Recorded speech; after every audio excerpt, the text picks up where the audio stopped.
I am a person that loves tech and loves data. I'm a nerd. I love spreadsheets. I love analytics. And part of fitness that's fun for me is using the data as feedback to get stronger, to get faster in my own journey, but also using data to like help my clients and turn them into big, ferocious, strong monsters and getting them to where they want to be. I have a background in tech. Many of you know that I used to work for Apple and I used to be a digital creative in the music industry. And when I worked for Apple, I was obviously surrounded by so many more tech nerds. So I really did thrive, and it really was a big special interest for ages. Now, when it comes to fitness, we have got more smart tech and wearables, or whatever we want to call them, than ever. And we are seeing more fitness and health data being given to us in an app form than ever.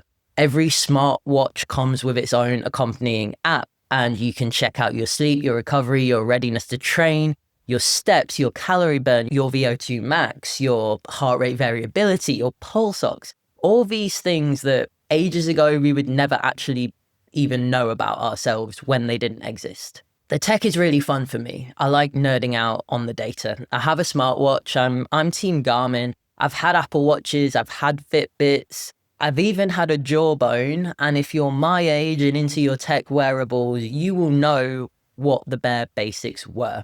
I really like having a tool to track that really scratches that itch for me. It's probably an autistic thing to an extent as well, being able to look at all that stuff and interpret it. And it's definitely a motivating factor at times for me to get my workouts done, especially when I'm trying to go for a heavier lift or a faster pace, because in my head, I have all that data swirling around. And I'm not going to lie, that does encourage me to work a little bit harder. And as someone that's a lone wolf, I train completely alone. That's actually really helpful. I don't have a coach pushing me, or I don't work out with a buddy pushing me. This is all through choice, by the way. I just like being by myself. But having the data and using that to push me is really helpful and does make me a better lifter and runner. But there has definitely been times in the past where I have leaned on that data far too much, took everything super literally, and it's made me spiral. It's made me make different decisions around my training and recovery that I probably wouldn't have if I just listened to my body. And more, I'm seeing this reflected in so many of the people that I talk to online about fitness and running, and so many of the people that I work with in Fuzz Culture Club. I think one of the main kind of obsessions for me at one point was the sleep data and the calorie burn and the steps. If I woke up, I would check that sleep data straight away. And I wouldn't even think, how do I feel? How did I sleep? I would just think, well, you told me that I slept like trash, so that means I can't do anything. So I just need to do nothing today. I would get to the end of the day and I would look at the projected calorie burn and think, well, I haven't moved enough, so I should go start moving. I would look at the steps and think, if I haven't done 10,000 steps, I need to pace up and down my room. And obviously now we know that 10,000 steps is a little bit of a nonsense number that was designed to sell pedometers in Japan. The whole McDonald's thing, look it up. It's an interesting wormhole to go down for sure.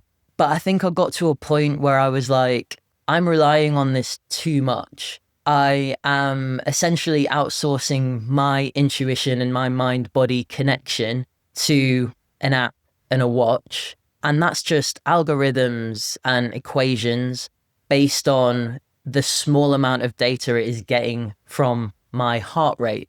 And the amount of movement that I'm doing is an overview. And that's just not the one. And the sleep obsession specifically has got a name.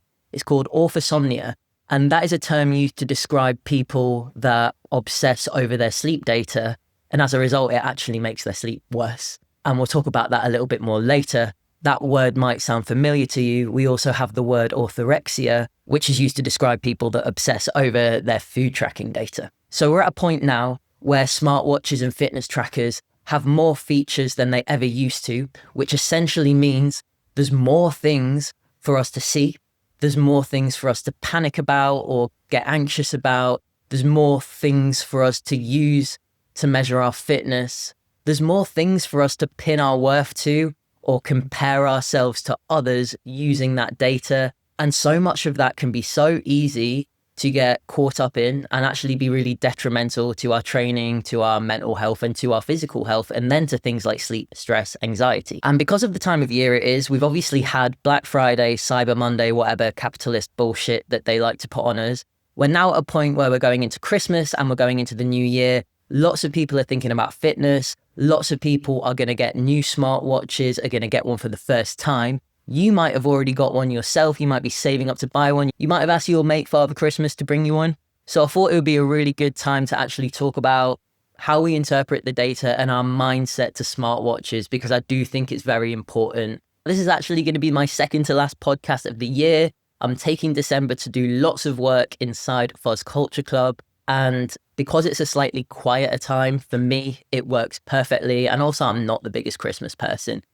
It's also a time where I set goals with a lot of my one-to-one people. I get feedback from everyone that works with me on my group lift and run program, my one-to-one program, and my app. So I actually work quite a lot this month and get myself set up for the new year. And I really enjoy doing that, to be fair. And also I do take a week off because the world kind of stops. My clients don't need me as much. And it's a nice time for me to take a little bit of a break. So second last podcast of the year, we are going to talk about injecting some soul and intuition into our smart tech and not taking everything it says as gospel. Let's do the thing.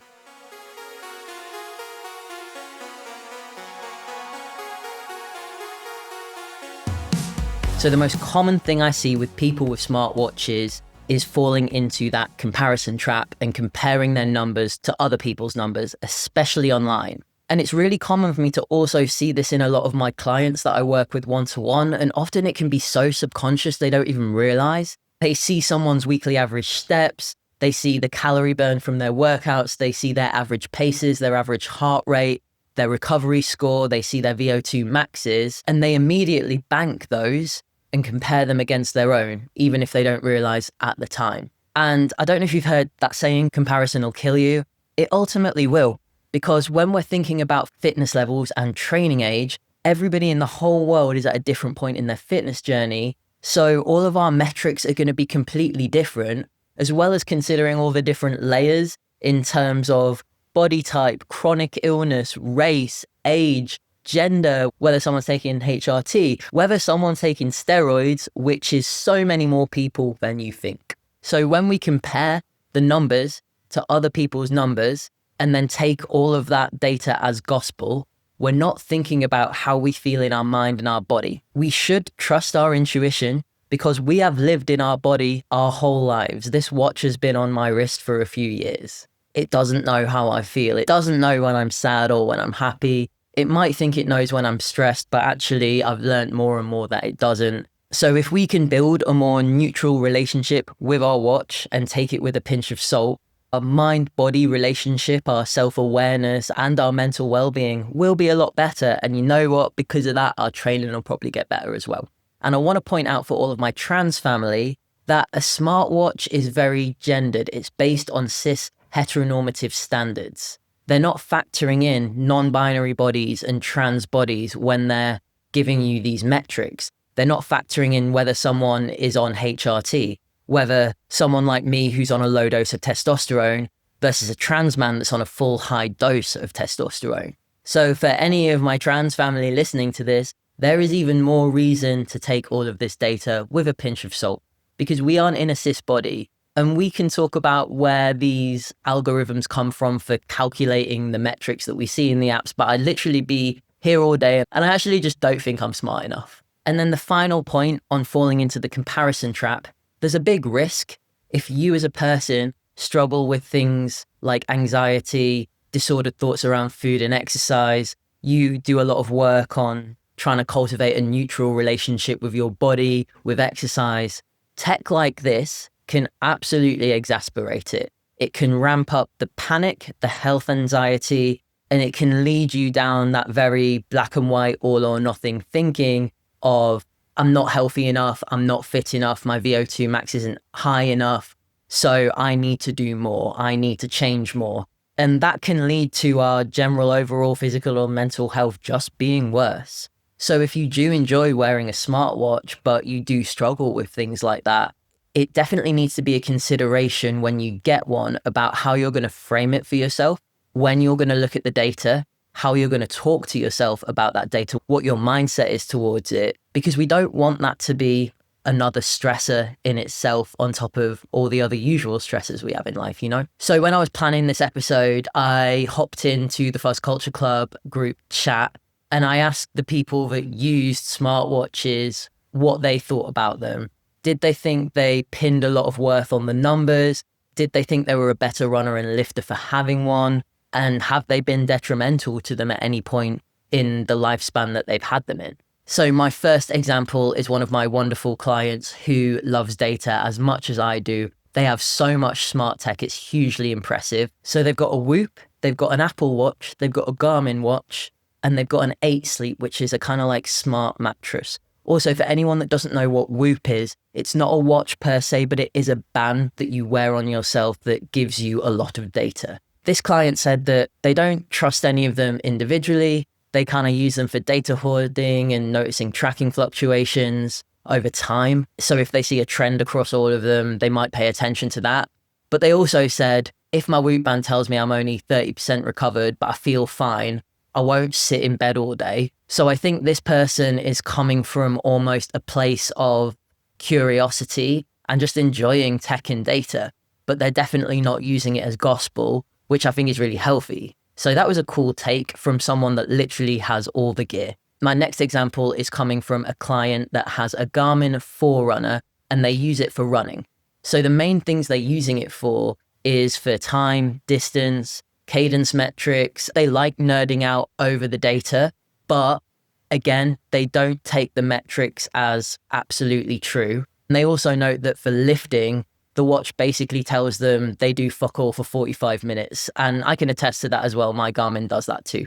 And I definitely agree on this one. I think smartwatches are so helpful for running. Knowing your pace, knowing how far you've gone, being able to set up distance and rest times for intervals, and navigation. I can use my watch to navigate a run. I still always manage to get lost, but probably not as lost as I would if I didn't use it. A good example here is looking at the running cadence. A lot of people will want to speed up their running cadence to speed up their running efficiency, to mitigate injury and to help running economy. So being able to have that is super helpful. That's one that I use. I literally run with a metronome on my arm sometimes to make sure I keep turning my legs over as fast as I want them to, you know? So another really healthy example. My next client example is someone that has leaned too much on the sleep data and the HRV, that's heart rate variability. And we've had loads of conversations about this. And they've said how they've almost had to break up with it a little bit. They've had to break up with the sleep data and the HRV because often if they were ill or they had bad sleep, I would ask them how they felt and they would say, well, my Garmin sleep score was terrible and my HRV is really low. I'm like, yeah, tell me how you feel though. And I think this is the trap that some of us can fall into, myself included. We sort of almost like hyper-focus on those metrics. And this is going to be really common for neurodivergent folk as well. It's totally valid because we do care about ourselves, because we care about our health and we want to train better and we want to feel good. So if it's telling us something's wrong, then we're going to be like, well, I'm not okay. So I'm not having a good time. But if you then step back from that and think about how you really feel, you might be like, actually, I do feel all right. And it is saying I've had bad sleep, but I do have enough energy to do everything I want to do, you know? So, and I think what we find on Garmin is that HRV, heart rate variability, it can actually be a bit of a predictor if we're about to get ill or if we're run down. We can see it dip. And I think with that, we can think, oh, that might be a warning sign. But at that point, we want to check in with our body. We want to think, how has my sleep and stress been recently? Have I been doing too much? Have I been overcommitting? Have I had a load of stress on in my personal life at work? And we don't want to look at the data to tell us that. We just want to sit and think how we feel, maybe even like journal on it. So I think using stuff like that as a bit of an indicator can be helpful, especially if you've just been on autopilot and you've just not even stopped to notice in a really busy period of your life. And then the final client example I have is someone that has used a whole host of Fitbits and they didn't enjoy the fact that they didn't last very long. The build quality wasn't good. and they were having to throw them away and replace them quite often. And I don't know how much that factors into their business model of wanting you to buy the latest one, but they were also conscious of the environmental impact and wanting something that was going to last. They said that they didn't think they were a fitter or a happier person for having it, but they just think it's a cool thing to have. They like tracking their steps, but if they haven't done as many as they were hoping to do, they don't let it ruin their day, or they don't do steps around their bedroom to get extra in. And they actually now just have a standard like G-Shock Casio that has a timer on it, tells the time and tracks their steps, and that's enough for them. And then they obviously use my workout app to track their runs and their workouts and their lifting. And they also said something which I think is probably a really important consideration, is that you want to consider the environmental impact and the lifespan before you buy new tech, so it doesn't just end up in landfill. You want to maybe look at how they're recycled and reused. And that was a really cool take. So from these 4 client examples, what we can see here is that even some of the biggest tech lovers like me and like the first person I talked about know that there are limits and inconsistencies. And all of my people are learning to be smart, sensible, and conscious about that data and not forget to listen to their body. So moving on to some of the realities and some of the more darker sides to things. Firstly, paywalls and subscriptions, because a lot of these companies are now wanting you to purchase a subscription just to use the product. So Oura Ring, Whoop, you pretty much need the subscriptions to use them to their full capacity. Apple Watch and Garmin less so, they just have fitness subscriptions, so you can use them pretty easily without that. But with the Whoop band, their fees are really high, and obviously they advertise towards athletes, leisurely athletes for the most part. But what we're seeing with them is they're really cramming in the features. They've got something new called Health Span, which calculates your Whoop fitness age. This is just a made-up metric for Whoop, and they've also got one about pace of aging. And these are new features they've built that others don't have, so they can market their product based on you buying that because you think you need it. But when you look at numbers like VO2 max, sleep and recovery, they have quite heavy scientific backing. But when we think about them quantifying your lifespan, your pace of aging, and your like Whoop age into a single number, that actually doesn't have any scientific backing. And when you actually look at how Whoop calculate that, it's not something evidence-based really, it's just something that they've built into the app. If anyone's a bit more interested in this, I've got a really great YouTube video on it that I'll send you. So just drop me a DM or a message and I'll forward it over. But I think with the more gimmicky things that tech is building in, I wonder if they're almost wanting people to use it as a flex. With like fitness age, if they tell you that your fitness age is 5 years younger than you are, you're going to be buzzing. If they tell you it's 5 years older than you are, you're going to panic instead of just focusing on nailing your basics and do you have your health markers? Do you feel good? Are you fit and healthy? You know? So higher price points for more features that are a little bit gimmicky, and just high price points in general for a subscription to wear the thing you've already paid for. It's a bit sus, isn't it? It's a bit, let's make lots of money. And obviously a lot of the fitness industry is like that. Now, coming into the accuracy of our fitness trackers. I've mentioned this a couple of times already, but most metrics you get from your watch are algorithmic. So they're based on an internal calculation in the technology. So if we use training age for an example here, how is a device estimating that? They don't have blood work or specific health markers. They only really have data points like resting heart rate, steps, sleep. The precision of them is nowhere near what the marketing makes it seem like it is. So we have data versus actual reality and fact. And what we want to think about with our wearables and our smart tech is that metrics will track a trend, but they're not an accurate measure of that thing. So if you see your VO2 max going up in Garmin and it's gone up over the last year because you've worn your watch every day for a year and tracked all your workouts, that's absolutely a measure of you being fitter. Is that number accurate? No. If you wanted it to be, you'd have to go and do a VO2 max test where you wear the mask and someone has a little clipboard and you run on the treadmill, you know? And it's the same with the sleep data. The sleep tracking is so unreliable. The readings can easily be very skewed. I can be laid in bed reading for 2 hours and it will think that I've been asleep. I will look at my sleep data and say if Aubrey has woken me up in the night to go out, sometimes it wouldn't even recognize that I was awake at that point. And then going back to VO2 max for a second as well, if you do an easy run, Garmin might be like, oh, your VO2 max has changed. Has your VO2 max changed in a week? No, it definitely hasn't. So take it all with a pinch of salt. It's a measure of a trend. It's a measure of something over a long period of time, but it isn't accurate by any means. And it usually can't change as rapidly as it says it does. And then the last thing I want us to think about here is the psychological cost of letting a watch dictate your feelings. I spoke about the term orthosomnia at the beginning, the term to describe people who become so obsessed with getting the perfect sleep data from their trackers that it actually makes their sleep worse. This is going to be said with all the numbers on there if they're affecting you mentally. In a similar way that if you have been embedded in diet culture and you have a really negative relationship with weighing yourself or seeing your BMI, you find it hard to have a neutral approach to it.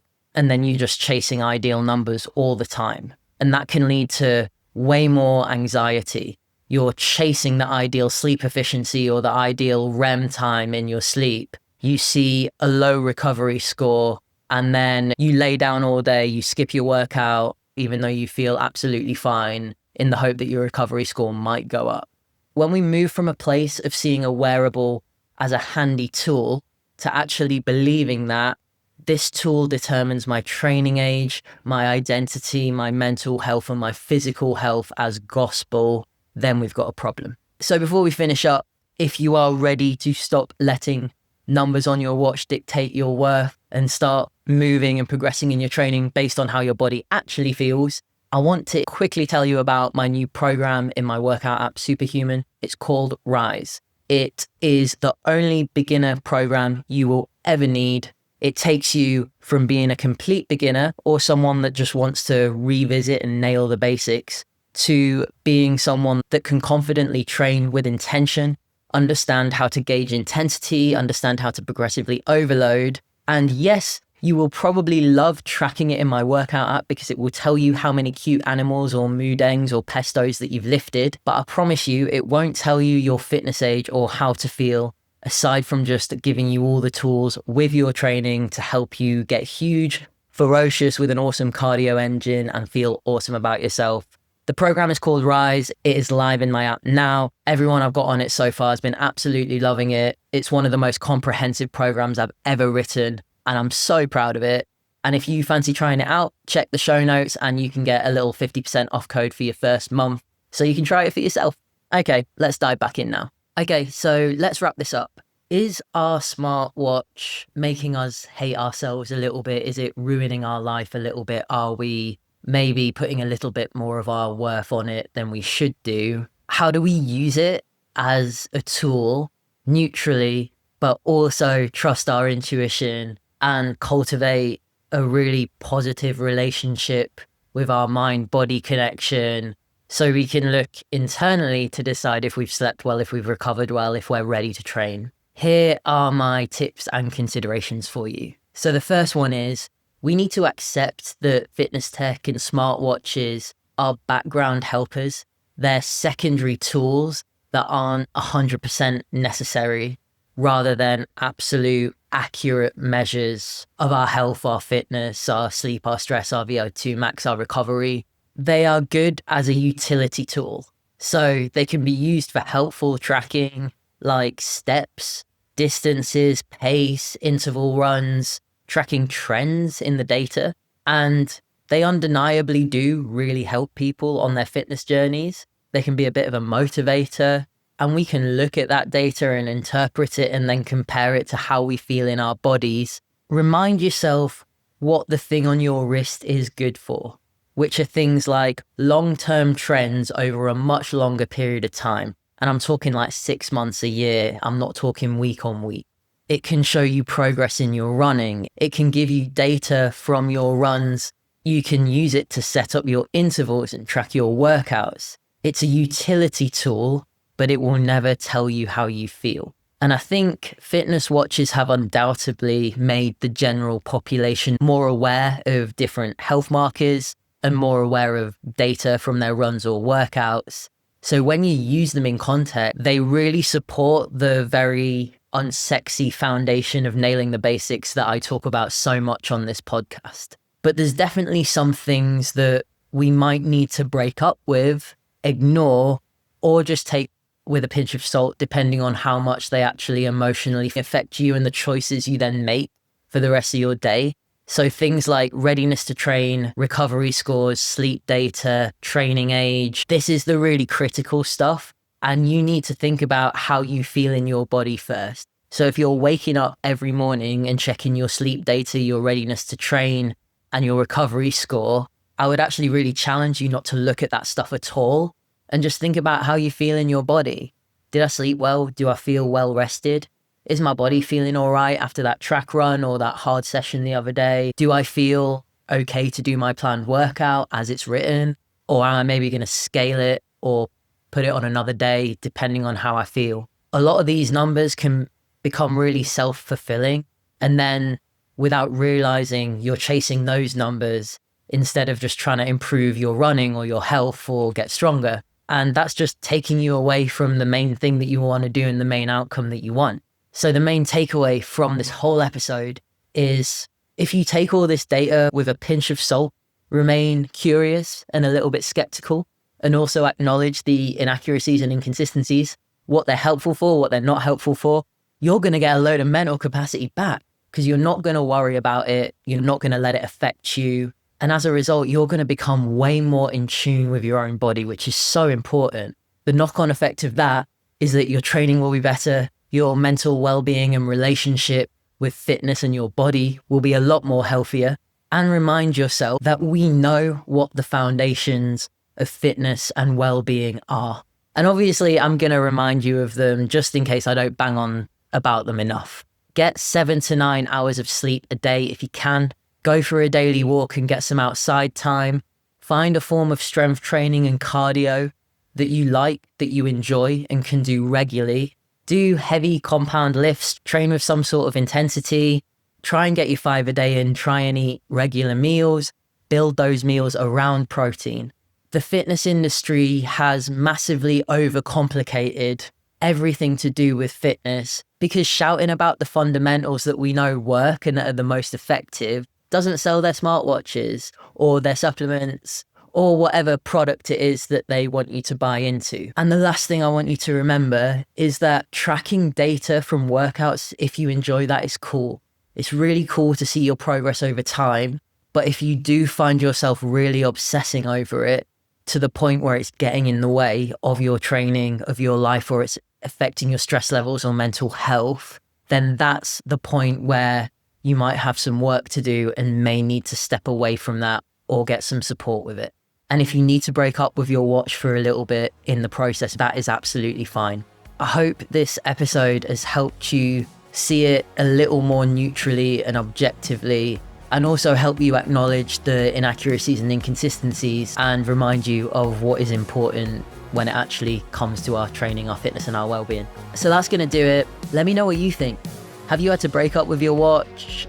Do you feel like you put too much emphasis on it, or does it not affect you at all? Let me know in the comments wherever you're listening or watching this on, or reach out to me via DM. And obviously keep chasing the small gains. That's me out. Love you.